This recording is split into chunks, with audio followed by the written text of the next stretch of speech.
Luc 2, partie 5. Les promesses de Dieu s'accompliront. Luc 2, versets 25 à 35.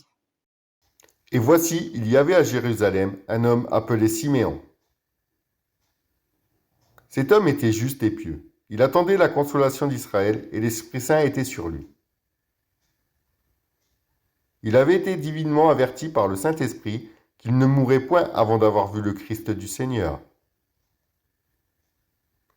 Il vint au temple, poussé par l'Esprit. Et, comme les parents apportaient le petit enfant Jésus, pour accomplir à son égard ce qu'ordonnait la loi. Il le reçut dans ses bras, bénit Dieu et dit : « Maintenant, Seigneur, tu laisses ton serviteur s'en aller en paix, selon ta parole.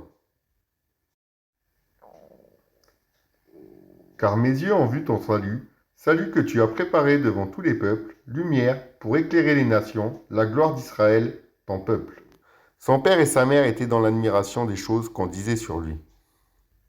Siméon les bénit et dit à Marie sa mère : « Voici cet enfant est destiné à amener la chute et le relèvement de plusieurs en Israël, et à devenir un signe qui provoquera la contradiction. Et à toi-même, une épée te transpercera l'âme, afin que les pensées de beaucoup de cœurs soient dévoilées. » Encouragement. Nous voyons ici que Siméon est un homme juste et pieux, rempli du Saint-Esprit. Il attendait la consolation d'Israël et Dieu lui a montré.